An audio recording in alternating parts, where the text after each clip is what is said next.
7일째 되는 날 그들은 새벽에 일어났습니다. 그리고 성 둘레를 7번 돌았습니다. 그들은 전과 같은 방법으로 성 둘레를 돌았지만 성을 7바퀴 돌기는 그날이 처음이었습니다.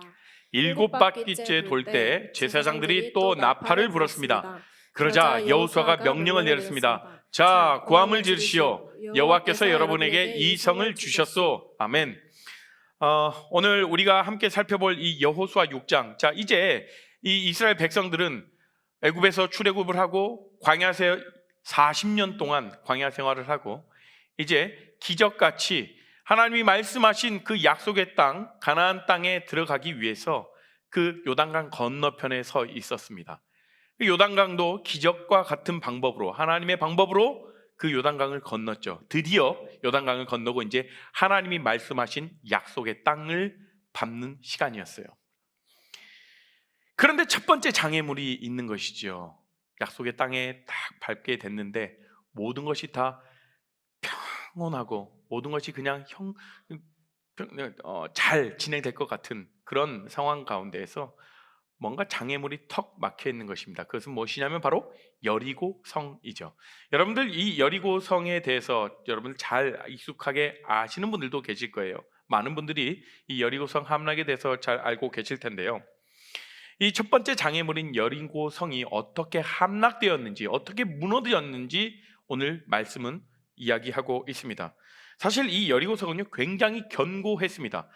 인간이 도저히 무너뜨릴 수 없는 지형학적으로도요.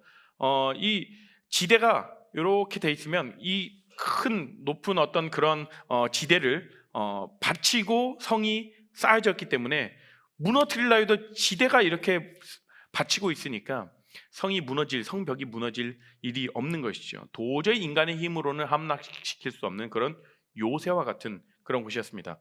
그런데 놀랍게도 이스라엘은요 성을 공격하지도 않고 성벽을 부수지도 않았는데 어떤 무력의 힘을 쓰지도 않고 아무런 것도 하지 않았는데 단지 성 주위만을 돌았죠. 성 주위를 돌면서 나팔을 불고 오늘 말씀 소리를 지르고는 것만으로 이 견고한 성을 무너뜨려 버려요. 그 내용이 바로 오늘 여호수아 6장의 말씀입니다.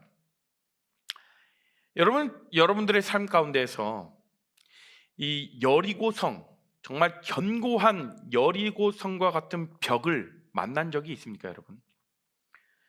뭐 고등학교를 이제 졸업하기 전에 수능이라는 그런 우리의 벽이 있죠. 대학 입시. 대학을 졸업했어요? 그러면 이제 취업, 관계의 어려움들도 있죠. 또 미래에 대한 어떤 불안감, 내 미래가 어떻게 잘 될까? 나의 장래는 어떻게 될까? 이러한 불안감, 이런 것들이 우리 앞에 높고 견고한 그런 성벽처럼 느껴질 때가 있다라는 거죠. 특히 20대인 여러분들은요, 진로와 미래에 대한 어떤 그런 불확실성이라는 그 여리고성 앞에 서 있을지도 모릅니다. 굉장히 취업하기 힘들잖아요. 얼마 전에 이제 그런 기사가 뜬 것 같아요. 대기업에서 많은 대기업에서 더 이상의 앞으로 당분간은 새로운 취업자들을 뽑지 않겠다라는 그런 공표도 했죠. 집값이 얼마나 비싼데요. 우리가 그렇게 돈을 모아서 우리가 그렇게 월급으로 우리가 집을 살 수 있는 그런 시대입니까? 수많은 경쟁 사회 속에서의 생존해야 되는 그런 문제들, 이 모든 것이 어쩌면 여러분들의 삶에서 볼 때 넘을 수 없는 그런 벽처럼 느껴질 수가 있어요. 그래서 이 상황을 볼 때 이 오늘의 말씀, 하나님의 말씀을 잘 듣고 순종했더니 그 견고한 성벽이 무너졌더라. 우리는 종종 이 이야기를요 단순한 어떤 기적적인 그 이야기로 치부하면서 넘어가곤 합니다. 하나님의 어떤 초자연적인 어떤 그런 방법으로 성벽을 무너뜨리셨다, 와 하고 감탄하고 그냥 끝내버려요. 하지만 이 사건 속에는요 우리의 신앙생활과 삶의 태도에 대한 깊은 원리가 담겨져 있다는 것을 봅니다. 특히 우리가 오늘 주목할 점은 무엇이냐면 이스라엘이 어떻게 순종했는가입니다. 오늘 여호수아 6장 8절 9절 읽지는 않았지만 오늘의 본문인 6장 전체이지만 8절 9절을 같이 함께 읽어보도록 하겠습니다. 시작. 여호수아가 백성들에게 말하기를 마치자 나팔을 가진 7명의 제사장들이 여호와 앞에서 행군하기 시작했고 행군과 동시에 나팔을 불습니다. 그 뒤에는 여호와의 언약궤를 든 제사장이 뒤따랐고 무기를 든 군인들은 제사장들 앞에서 행군하였습니다. 또 언약궤 뒤에도 무기를 든 군인들이 뒤따랐습니다. 그들은 각기 자기 나팔을 불었습니다. 한번 여러분 잘 생각해 보세요. 지금 이 구절을 보면 맨 앞에 누가 있습니까? 맨 앞에 7명의 제사장들이 여호와 앞에서 행군합니다. 그리고 가운데 누가 있습니까? 가운데에 제사장들이 언약궤를 맨 제사장들이 있었어요. 그죠? 그리고 그 언약궤를 맨 제사장 그 뒤로 또 무기를 든 군인들이 있었습니다. 그러니까 지금 위치적으로 보면 이 언약궤 법궤라고도 하죠. 이 언약궤 위치가 어디입니까? 그들 이스라엘의 한 행군 한 가운데 정중앙에 있다라는 사실이죠. 행진의 중심에 여호와의 언약궤가 있었다라는 거예요. 여러분 요단강을 건널 때 어땠죠? 언약궤가 제일 먼저 앞으로 갔습니다. 그리고 언약궤가 그 요단강에 발을 딛는 순간 요단강은 다 말라버렸죠. 그런데 지금 행진을 보십시오. 그들의 행진 한 가운데에는 하나님의 법궤 언약궤가 있다는 거죠. 언약궤는요 하나님의 임재와 상징을 뜻해요. 그래서 하나님 이스라엘의 언약궤 이것은 뭐냐면 즉 하나님을 중심에 두고 있는 그 이스라엘 백성들이라는 거예요. 제가 오늘 여러분들과 나누고 싶은 이 메시지는 바로 이것입니다. 진정한 순종은요 삶의 중심에 하나님을 두는 것에서 시작됩니다. 하나님을 중심에 둔 순종은요 우리 앞에 놓여진 어떤 여리고성과 같은 그런 높은 불가능한 장벽도 무너뜨릴 수 있는 능력이 있다는 거예요. 우리는 종종 순종을요 단순히 하나님이 말씀하시는 것을 행하는 것 이렇게 정의하곤 합니다. 물론 그것도 맞습니다. 하지만 더 깊은 차원에서 순종은요 내 삶의 중심이 누구인가, 내 삶의 중심이 무엇인가 그 문제라는 거예요. 여러분, 내가 중심인가 하나님이 중심인가, 내 계획이 중심인가 하나님의 계획이 중심인가, 내 방식이 중심인가 하나님의 방식이 중심인가, 아니면 요즘 여러분들의 삶의 최대 관심사가 무엇인가. 지난 제가 언제 한번 그 중증외상센터라는 드라마가 있어요. 여러분 잘 모르시는 분 많더라고요. 그런데 그걸 보고 싶어가지고 근데 이게 한 번에 뜨긴 했거든요. 그걸 하나하나 이렇게 보는데 한 번에 쫙 보고 싶은데 안 되니까, 시간이 안 되니까.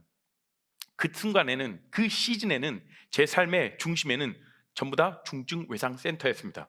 제 센터에 제 삶의 센터는 중증외상센터였어요.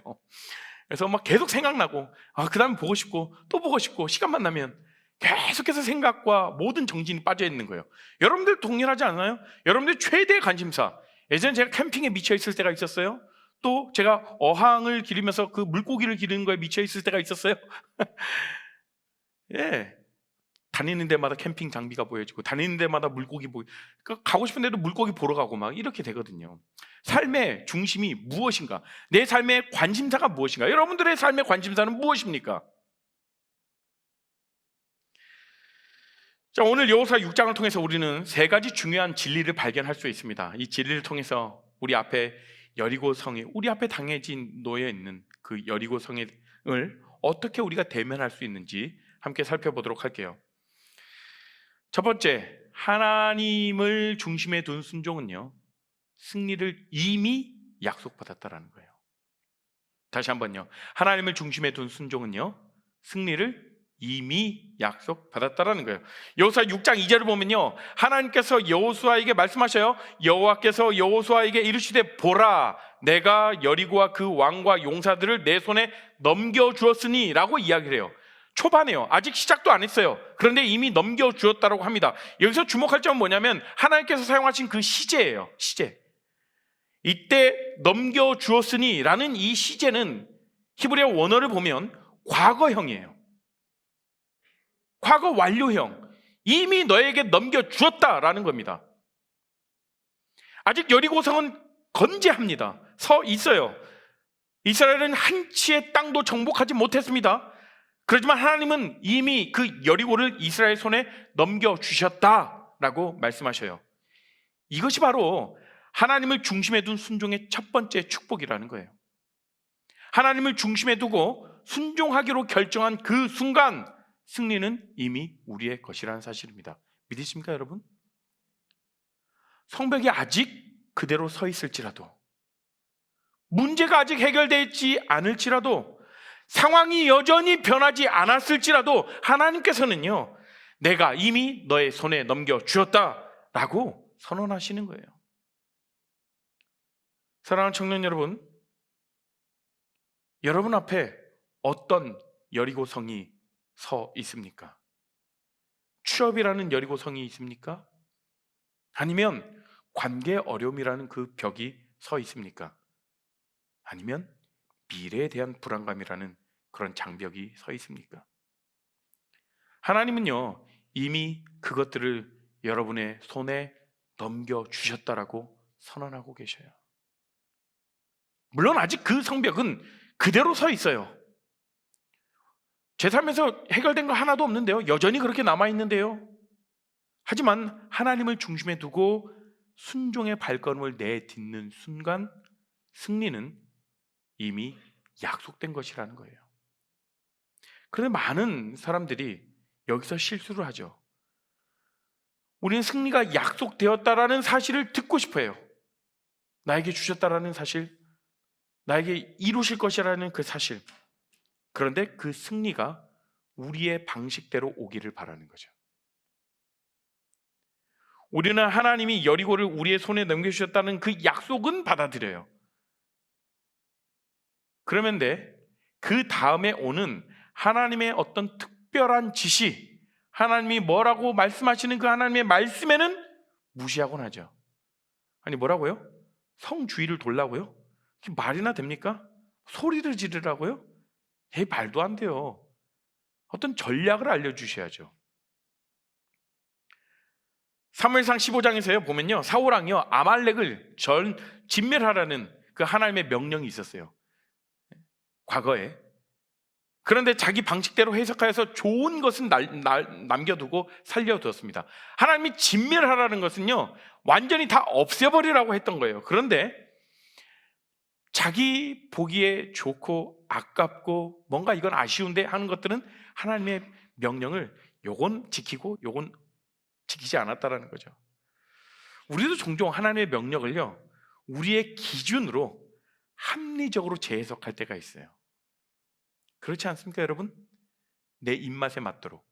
요거는 비합리적인데 이렇게 하면 좋을 것 같아. 그러나 하나님은요 사무엘을 통해서 이렇게 말씀하시죠. 순종이 제사보다 낫고 듣는 것이 순양의 기름보다 나으니, 이렇게 말씀하시죠. 여러분, 하나님의 말씀에 순종한다는 것은요 단순히 행동의 문제가 아니에요. 그것은 우리의 삶의 중심이 누구인지, 우리의 삶의 주권이 누구에게 있는지를 보여주는 그런 문제라는 거죠. 여호수아와 이스라엘 백성들은요 하나님을 중심에 두었기 때문에, 하나님의 말씀을 중심에 두었기 때문에 비록 그들이 이해할 수 없는 그런 방식이었을지라도 하나님의 지시를 따르며 순종할 수 있었다라는 거예요. 그러면 여러분들이 우리가 정말 순종의 발걸음을 내디디려면 우리 삶의 중심이 무엇인가? 내 삶의 관심사가 무엇인가? 내 삶의 중심에 하나님의 말씀이 있는가? 내 삶의 중심에 하나님의 뜻을 구하려고 하는 그런 마음이 있는가라는 것을 우리가 보아야 된다는 거예요. 그래서 우리의 삶 가운데서 가장 중요한 질문은 무엇입니까? 내가 성공할 수 있을까? 내가 이 문제를 해결할 수 있을까? 이것이 아니라는 거예요. 가장 중요한 질문은 무엇이냐면 내 삶의 중심에 누가 있는가?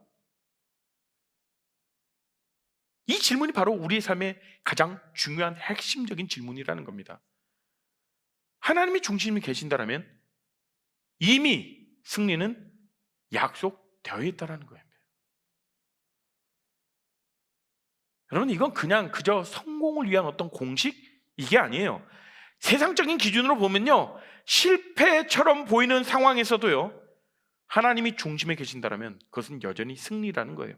왜냐하면 진정한 승리는 상황의 변화가 아니라 하나님과의 올바른 관계에 있기 때문에 그래요. 여러분의 삶에서 하나님이 중심에 계십니까? 여러분의 결정, 여러분의 계획, 여러분의 꿈, 관계의 문제에서 하나님이 주권자로 인정받고 계십니까?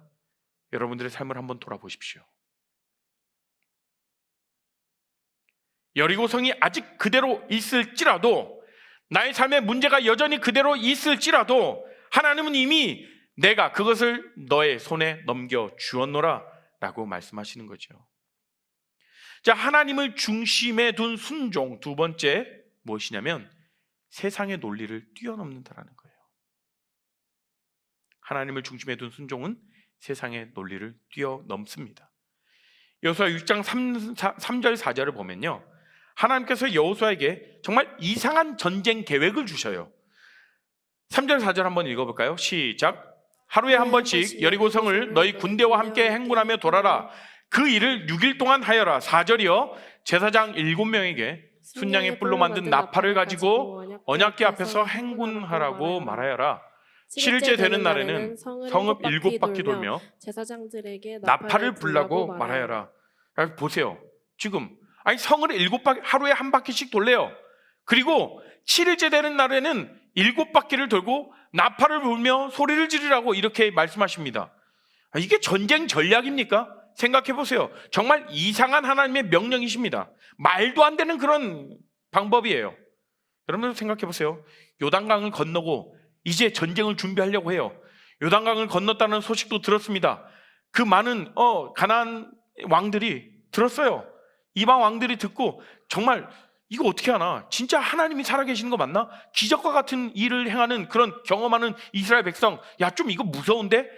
이미 분위기도 갖고 왔어요. 이스라엘이 사기가 충전되었습니다. 그러면 바로 전쟁에 나가야 되는데 하나님 뭐라고 말씀하시죠? 지난주 말씀에 갑자기 스톱! 할례를 행하라 라고 말씀하시죠. 정말 이상한 준비를 하게 하시더니 이번에도 정말 이해가 가지 않는 명령을 하십니다. 성 주위를 돌기, 나팔 불기, 소리 지르기. 이게 어떻게 저 견고한 성벽을 무너뜨릴 수 있단 말입니까, 여러분? 여기서 우리는 하나님을 중심에 둔 순종의 두 번째 특징을 발견하게 돼요.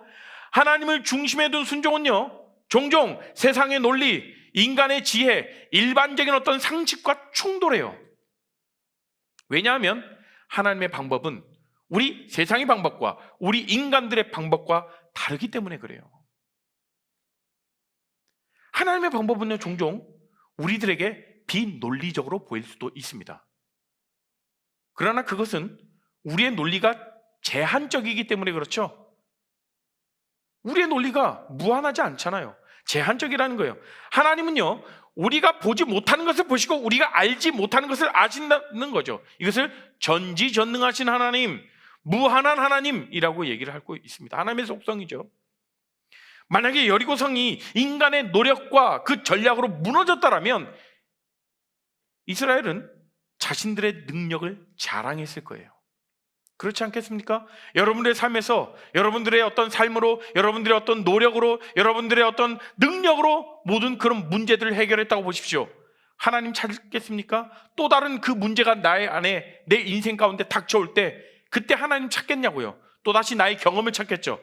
과거에 내가 이렇게 했는데, 내가 이 능력으로 이렇게 일을 풀어갔는데 또 내 능력을 의지하겠죠. 그러나 하나님께서 행하신 것을 우리가 믿고 하나님을 우리가 의지했을 때, 하나님이 일하셨다는 것을 우리가 경험하면 우리의 삶 가운데 문제가 터지고 우리의 삶에 어떤 큰 여리고성과 같은 그 벽을 마주쳤을 때 여러분들이 누굴 찾겠느냐는 거죠. 하나님께 달려가지 않겠습니까? 왜? 하나님이 풀어주셨으니까. 그걸 경험했으니까. 하나님은요, 인간의 논리를 초월한 그 방법을 사용하심으로써 모든 영광이 그분에게 돌아가게 하셨어요. 여러분의 삶에서도요, 하나님은 종종 예상치 못한 방식으로 인도하신다라는 거예요. 여러분이 기대하지 않는 길로, 계획하지 않은 그 만남으로, 예상치 못한 기회로 인도하실 수 있다라는 거예요. 그때 여러분 어떻게 반응하시겠습니까? 하나님, 저의 계획은 이게 아니었어요. 제가 만나고 싶은 사람은 이런 사람이었는데요. 저의 방식은 이게 아니었습니다. 제가 기도했던 방식은 아니잖아요.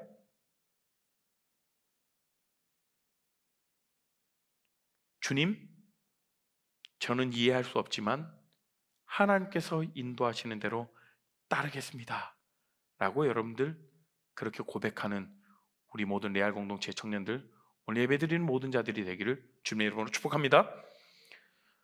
자, 고린도후서 5장 7절 보십시다. 우리는 믿음으로 행하고 보는 것으로 행하지 아니함이로다 라고 이렇게 사도 바울이 이야기를 하죠. 하나님을 중심에 둔 순종은요, 눈에 보이는 것이 아니라 하나님의 말씀을 신뢰하는 것이에요.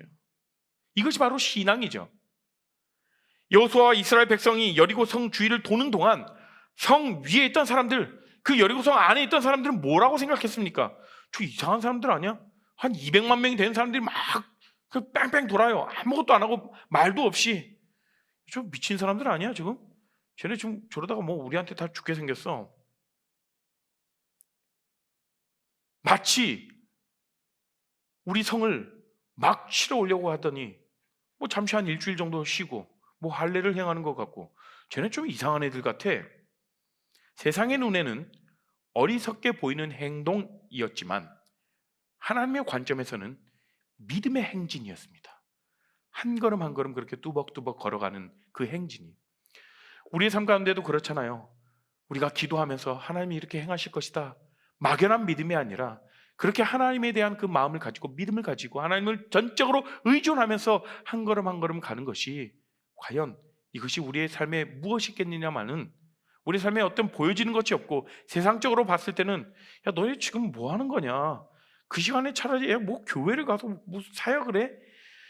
야, 차라리 너 자기 개발을 위해서 야, 좀 공부나 하나 더 해라, 알바나 좀 해, 이렇게 얘기할 수도 있어요. 어리석어 보일 수도 있습니다. 그러나 우리의 행진은 믿음의 행진이라는 거예요. 하나님 보시기에. 오늘날 우리의 순종도 마찬가지예요. 정직하게 살아가는 것. 요즘에 정직하게 살아가면 세속적인 기준으로 봤을 때 너 뭐 그렇게 융통성 없게 살아가냐라고 보일 수도 있죠. 하나님의 부르심을 따르는 것, 주변의 압력에도 불구하고 내가 성경적인 가치를 고수하는 것, 정직하게 성실하게 살아가는 것, 세상에 볼 땐 융통성 없어 보여요. 그러나 이런 순종은요, 세상의 논리로는 설명되지 않습니다. 그러나 하나님의 논리는 다르죠. 여러분, 초대교회 성도들, 처음 기독교인들이 있잖아요. 초대교회 성도들은요, 세상 위에서요 이렇게 이야기를 합니다. 세상을 뒤집어 놓은 사람들. 사도행전 말씀에 나와요. 세상을 뒤집어 놓은 사람들. 이건 뭐냐면, 이거는 그들이 세상의 논리를 완전히 뒤엎었기 때문에 그러는 거죠. 원수를 사랑하라? 여러분들 원수를 사랑할 수 있습니까? 어떻게든 복수하는 방법, 어떻게든 배로 돌려주려는 그런 방법, 자신을 박해하는 자를 위해 기도하고 자신의 이익보다 타인의 유익을 먼저 구하는 것, 이것은요 세상의 논리로는 설명되지 않는 것이죠. 사랑하는 청년 여러분, 여러분의 삶이 세상의 논리를 뛰어넘어서 하나님의 중심이 되는, 하나님의 중심의 삶이 되는 그런 삶을 살아가기를 축복합니다. 세 번째, 하나님의 순종, 하나님을 중심에 둔 순종. 세 번째는요, 인내와 지속성을 통해 완성된다는 거예요. 여호수아 6장을 보면 이스라엘이 6일 동안 매일 한 번씩 성을 돌아요. 한 번씩. 그리고 7일째 되는 날에는 몇 바퀴를 돌았죠? 7바퀴 돌았어요. 상상해 보세요. 첫째 날에 근데 큰 기대를 가지고 뭔가 하나님이 행하시겠지, 지금까지 이렇게 행하셨는데, 자, 요단강에 발을 디뎌 라고 했을 때 요단강을 디뎠더니 요단강의 물이 말라버렸어요. 그죠? 그리고 그런 경험들을 많이 수차례 경험을 했습니다. 광야에서 하나님의 명령에 따라 그런 기적들을 많이 더 봤어요. 좀 기대하는 마음을 가졌겠죠. 하나님 이번에 뭐라고 어떤 능력을 보여줄지. 자, 한 바퀴 돌아. 한 바퀴 돌았어요? 아무 일도 일어나지 않아요. 둘째 날 한 바퀴 돌았어요? 아무 일도 일어나지 않아요. 세 번째 날, 네 번째 날, 다섯 번째 날, 여섯 번째 날, 마지막 일곱 번째 날, 여섯 바퀴 돌 때까지도 아무 일이 일어나지 않습니다. 어떠한 변화도 없어요. 아니, 성벽에 좀 금이 간다거나 뭔가 이렇게 쪼개지는 그런 어떤 그런 현상도 일어나지 않았다라는 거죠. 이게 정말 의미가 있을까? 우리가 그냥 시간 낭비하고 있는 거 아니야? 하나님이 정말 이 방법으로 우리에게 승리를 주실까? 의심이 생기기 시작했을 거예요. 그러나 그들은요, 포기하지 않았습니다. 끝까지 하나님의 말씀을 순종할 수 있었죠. 일곱째 날, 일곱 번째 바퀴를 돌고 나팔 소리와 함께 함성을 질렀을 때, 그때 여리고 성이 와르르 무너진 거죠. 여기서 우리는 하나님을 중심에 둔 순종의 세 번째 특징을 발견해요. 하나님을 중심에 둔 순종은요, 인내와 지속성을 통해 완성된다라는 겁니다. 하나님의 시간표는요, 종종 우리의 시간표와 다릅니다. 자, 여러분들, 우리는 즉각적인 결과를 원하잖아요. 그렇죠? 하지만 하나님은요, 우리에게 때로 인내를 가르치고 계실지도 몰라요. 우리가 하나님의 뜻에 순종하면서 인내할 때 우리 안에는 변화가 일어나죠. 우리는 더 성숙해지고 더 깊은 믿음을 갖게 됩니다. 하나님과 더 깊은 관계를 맺게 돼요. 이것이 하나님께서 우리에게 즉각적인 결과를 주시지 않는 이유 중에 하나예요. 그 과정, 우리는요, 결과만을 보려고 하죠. 야, 누가 기도했더니 이렇게 응답되었대. 그런 간증들을 보잖아요. 간증들을 듣고 왜 나에게는 이런 일들이 안 일어납니까? 그러나 그 사람의 기도가 응답될 때까지의 그 과정을 우리가 무시하는 거죠. 그죠? 결과만을 바라보고 결과만을 원하는 우리의 모습들이 있지 않는지 좀 돌아봤으면 좋겠어요.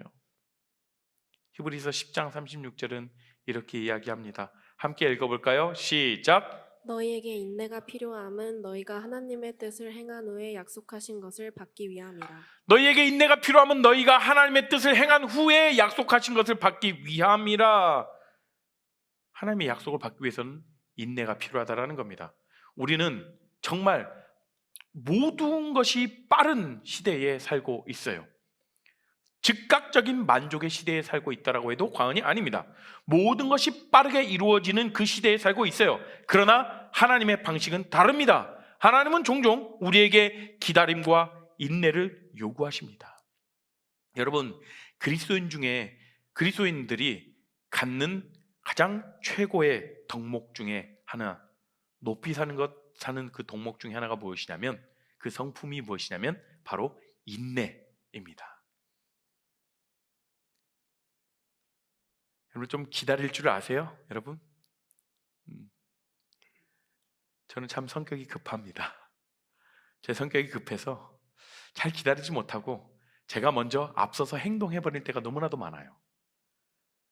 그러다 보니까 진득하게 하나님의 뜻을 기다리며 하나님의 방법과 하나님의 때를 기다리는 것을 잘 못해요. 그래서 그 부분을 많이 훈련하고 싶습니다. 계속해서 훈련받고 있고요. 여러분들 어떠세요? 여러분들 기다릴 줄 아세요? 좀 인내를 가지고 하나님의 말씀과 여러분들이 기도하는 그 기도의 제목들을 좀 계속해서 묵묵하게 기도의 자리를 지켜나가며 그렇게 행하고 계십니까?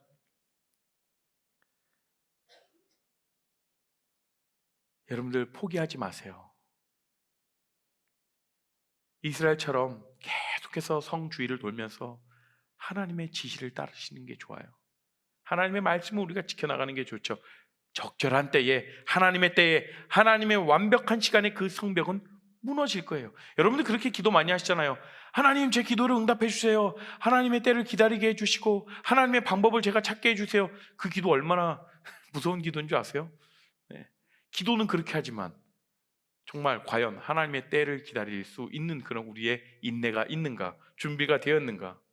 여러분들의 기도 제목 중에 응답받을 때까지 기도했던 가장 긴 시간이 어느 정도 시간이 되세요? 1년, 2년?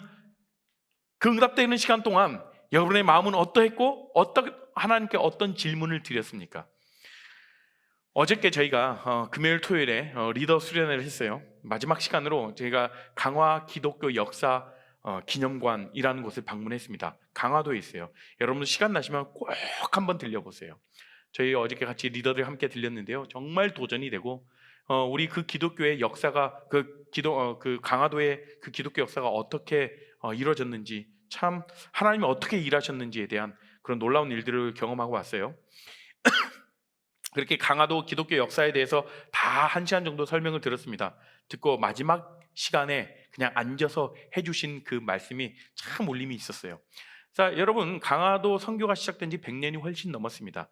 그래서 강화도 선교가 시작된 그 100주년이 되던 해 1994년에 강화 지역에 있는 목회자들이 다 모인 거예요. 그래서 정말 이렇게 기도했다고 합니다. 이 강화도의 기독교 역사가 이대로 묻히지 않게 해주십시오. 이 기독교 역사를 잘 알리고 기념하는 기념관이 있었으면 좋겠습니다. 이 신앙의 그런 어떤 이 모습들을 전수할 수 있는 그런 역사를 기념하는 그런 곳이 있었으면 좋겠습니다 라고 그런 막연한 생각이 들었고, 그것을 기도하게 만들었고, 그 기도에 응답을 주셨는데 그 과정까지가 몇 년 정도 걸렸을 것 같습니까? 네. 30년 정도 걸렸다고 해요. 30년. 그 기도의 응답이 30년이 흐르고서야 하나님이 응답해 주셨는데, 하나님이 그 어떻게 응답하셨냐? 그 기념관을 지을 수 있도록 강화군청에서 땅을 제공해 주고 모든 공사의 비용을 다, 건립 비용까지 다 대줬다고 해요. 아니, 믿음의 사람도 아니고 뭐 어떤 그렇게 기도했던 어떤 신앙인의 기독교인들의 어떤 헌금도 아니고 강화군청에서, 나라에서 그 땅을 제공해 주고 지어줬다라는 거예요. 그 모든 그 자리에 있었던, 원래 공동묘지였는데 시신 10,000구 정도가 있었다고 해요. 그 10,000구를 다 묘 2장까지 모든 그런 비용까지 다 강화군청에서 다 했다라는 거예요. 얼마나 놀라운 일이에요. 하나님은요, 기도 응답 반드시 하셔요. 하나님 말씀하신 것. 그러나 그때가 우리 때는, 우리가 생각하는 때는 아니라는 거죠. 우리가 생각하는 방법과 더 크게 일하시는 하나님이시잖아요. 그런데 그렇게 기도하는 모든 순조롭게 풀어주시는 그 과정들, 그렇게 기도하에 응답이 이루어지는 그 기간이 30년 동안 기도했다라는 것. 하나님의 시간과 우리가 정해놓은 시간은 다릅니다. 여러분들의 간절한 기도의 제목이 있습니까? 그 기도의 제목 1년, 2년, 3년 이루어지지 않는다라고 포기하지 마십시오. 계속해서 여러분들 기도의 자리를 지켜나가는 우리 모두가 되었으면 소망합니다. 여러분, 노아 보세요. 노아 120년 동안 방주를 만들었어요. 하나님 말씀하셨고 방주를 툭탁툭탁 만들었던 그 시간이 120년이라고요. 아브라함에게 자녀를 주겠다고 말씀하셨는데 그 자녀를 주신 때가 언제입니까? 25년이 지난 이후에서야 그 기도에 응답이 있다라는 거예요. 요셉은요, 노예와 감옥 생활을 거친 이후에 그 형통케 되는 그 삶을 살 수 있었죠. 그들 모두에게 공통적인 건 무엇입니까? 하나님을 중심에 두고 인내하며 순종했다라는 거예요. 인내할 수 있어요. 그러나 내 삶 가운데, 내 삶 중심에 하나님이 없으면 인내하려다가 잠시만 하다가 또 떠나버립니다. 그러나 내 중심에, 내 삶의 중앙에 하나님이 있고 하나님의 말씀이 서 있으면 우리는 인내할 수 있다라는 거예요. 사랑하는 레안 공동체 여러분, 여러분의 삶에서 하나님을 중심에 두고 인내하면서 순종하는 법을 배워가기를 축복합니다. 즉각적인 그 결과가 보이지 않더라도 하나님이 일하고 계심을 신뢰하십시오. 여러분, 때가 되면 저와 여러분의 여리고성은 무너지게 될 것을 믿으시기 바랍니다. 여러분, 말씀 마무리 하겠습니다. 오늘 여호수아 6장을 통해서요, 우리는 하나님을 중심에 둔 순종에 대한 3가지 중요한 진리를 살펴봤죠. 첫 번째, 하나님을 중심에 둔 순종은 승리를 이미 약속받았다라는 거예요. 자, 두 번째요, 하나님을 중심에 둔 순종은 세상의 논리를 뛰어넘는다라는 거죠. 이스라엘이 여리고성 주위를 도는 모습은 세상의 눈에는 어리석게 보였겠죠. 그러나 하나님의 관점에는요, 지혜로운 행동이었습니다. 마찬가지로 오늘날 하나님께 순종하는 삶은요, 종종 세상의 논리와 충돌한다라는 것이죠. 그러나 하나님의 생각은 우리의 생각과 우리의 논리보다 더 높다라는 거죠. 여러분의 결정과 행동이 세상의 기준이 아닌 하나님의 말씀이 근거되도록 하십시오. 비록 세상이 여러분들을 이해하지 못하더라도 하나님은 알고 계시니까요. 세 번째, 하나님을 중심에 둔 순종은 인내와 지속성을 통해 완성된다라는 거예요. 하나님의 시간표는요, 완벽합니다. 그 하나님을 여러분들 신뢰하십시오.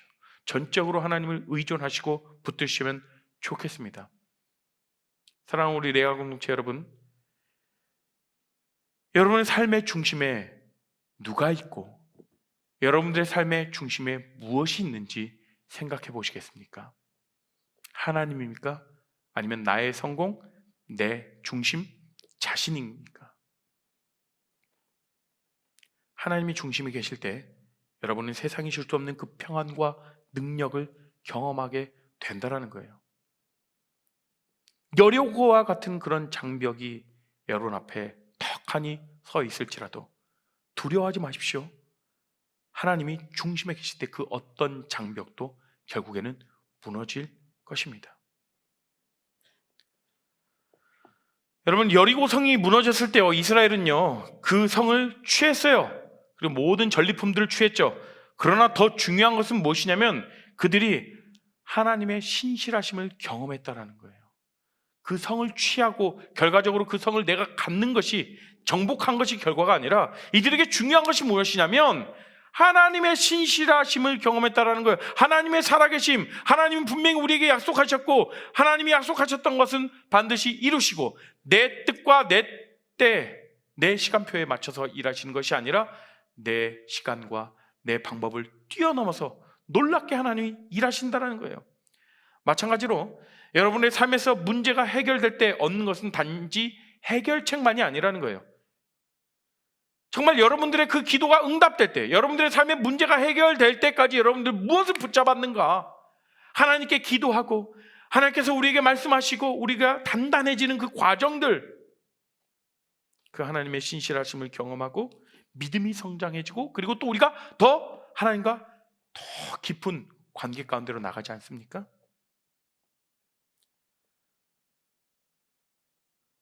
우리 모두의 삶의 중심을 바로 잡아 나갔으면 좋겠습니다. 우리가 이렇게 매일 아침마다 선포하는 거예요. 하나님, 오늘도 내 삶의 중심에 하나님을 모시겠습니다. 내 삶의 중심에 나의 성공과 나의 관심사가 아니라 하나님의 말씀을 내 삶의 중심에 두겠습니다 라고 그렇게 하나님께 고백하며 매일 아침을 살아가십시오. 우리는요 매일매일 매 순간순간 이 고백을 하지 않으면요 때로는 이 세상의 유혹 가운데 넘어질 수밖에 없고요, 내 생각에 또 사로잡힐 수도 있고요, 내가 중심이 될 때가 있습니다. 그래서 우리는 이 고백을 매일 매 순간순간 해야 되는 거예요. 우리가 숨 쉴 때마다 하나님이 중심이 되는 삶을 살게 해주십시오. 하나님의 말씀이 중심이 되는 삶을 살게 해주십시오. 모든 결정 앞에서 이것이 하나님을 중심에 둔 선택인가? 라는 질문을 던지십시오.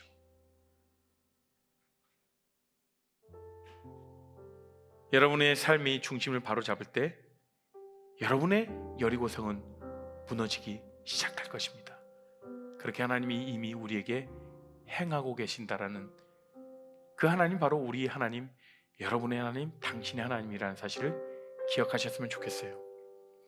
이 시간 우리가 함께 기도하며 나아가실 텐데요, 또 우리가 함께 찬양합시다.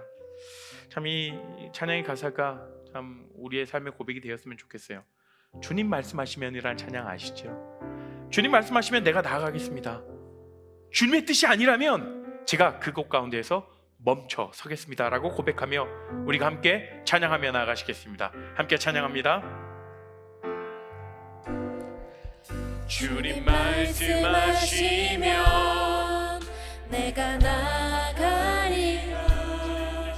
주님 뜻이 아니면 내가 멈춰서리라. 나의 방법선을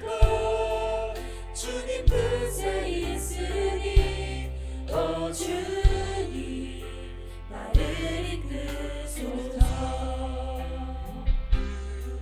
주님 말씀하시면 내가 나가리라. 예, 주님의 뜻이 아니면 내가 멈추겠습니다. 뜻이 아니면 내가 멈춰서리다. 나의 모든 삶이 주님의 뜻에 달려있음을 고백합니다.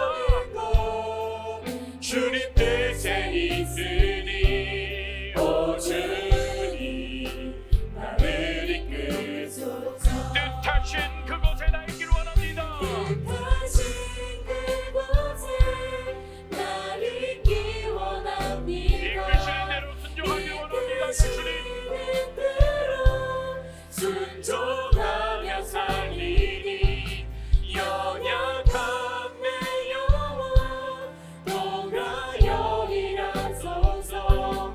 주님 나라와 그 뜻을 위하여 주님 나를 이끄소서. 오 주님 나를 이끄소서. 다시 한번 고백하실 때 우리가 모두 자리에서 일어나 주님께 고백하며 나갑니다. 주님 말씀하시면 내가 나가리라. 주님 말씀하시면 여러분들 믿음으로 선포하며 나가십시오. 예, 주님이 우리가 찬양하는 이 고백이 내 삶의 고백이 되기를 소망합니다. 내가 멈춰서리다. 나의 가고 사는 것 나의 가고 서는 것 주님의 뜻에 있음을 고백합니다. 주님 뜻에 있으니 오 주님 내 삶의 중심에 하나님의 말씀을 세우길 원하며 뜻하신 그곳에 나 있기 원합니다. 이끄시는 대로 순종하며 살리니 연약한 내 영혼 동하여 일하소서. 주님 나라와 그 뜻을 위하여 뜻하신 그곳에 나 있기 원합니다. 이끄시는 대로 순종하며 살리니 연약한 내 영혼 동하여 일하소서. 주님 나라와 그 뜻을 위하여 뜻하신 그곳에 나 있기 원합니다. 이끄시는 대로 순종하며 살리니 연약한 내 영혼 동하여 일하소서. 주님 나라와 그 뜻을 위하여 오 주님 나를 이끄소서. 이끌어 주시옵소서. 오 주님 다시 한번 고백합니다. 오 주님 나를 이끌어 주시옵소서. 오 주님 나를 이끄소서. 이 시간 우리가 함께 기도하며 나아가실까요? 하나님 그렇습니다. 우리의 삶에 거대한 여리고성과 같은 그런 벽이 우리 앞에 닥칠 때 그때 우리가 무엇을 붙잡고 있고 무엇을 바라보는지 그리고 그 순간에 문제를 해결할 때 하나님께서 우리에게 말씀하시고 도전하실 때에 우리가 주님 말씀에 즉시 기쁜 마음으로 순종할 수 있는 발걸음을 내디딜 수 있도록 우리 삶의 중심에 하나님을 모셔둡니다. 우리 삶의 중심에 하나님의 말씀을 세워둡니다라고 고백하는 이 시간 가운데 주여 한번 부르시고 기도하며 나아갑니다. 주여 하나님 아버지 간절히 기도하며 나아갑니다. 하나님의 삶 가운데에 하나님께서 우리에게 말씀하실 때에 특별한 우리가 순종을 할 수 있도록 언제나 순종을 하나님의 우리 삶의 중심에 하나님의 말씀을 세워둡니다. 우리 삶의 중심에 하나님을 세우며 나아갑니다. 내 삶의 중심에 무엇인지 내 삶의 중심이 내가 있는지 내 삶의 중심에 하나님의 뜻이 아닌 다른 세상의 뜻이 있는지 내 삶의 죄된 감정자가 무엇인지 바라보게 하시고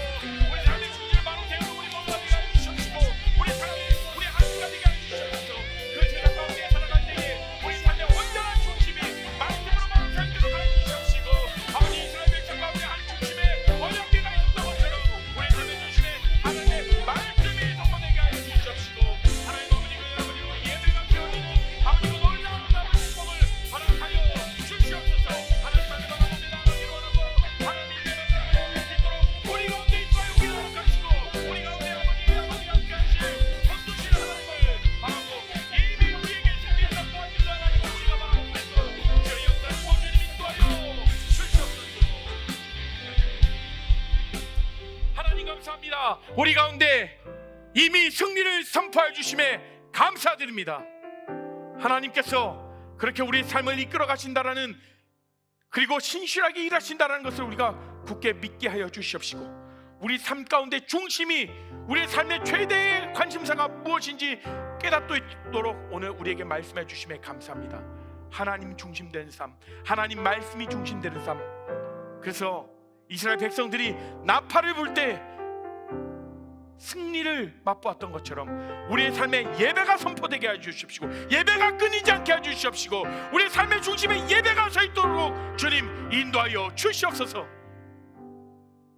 이제는 예수 그리스도의 은혜와 하나님의 극진한 사랑과 성령 하나님의 놀랍고 성령 하나님의 교통하심이 이제 우리의 삶의 중심에 하나님의 말씀과 하나님을 내 삶의 중심으로 두겠다라고 고백하며 다짐하는 우리 모든 레알 공동체 가운데에, 그리고 그 가정과 학업과 직장 가운데에 지금으로부터 영원토록 함께 없시기를 간절히 축원합나이다. 아멘.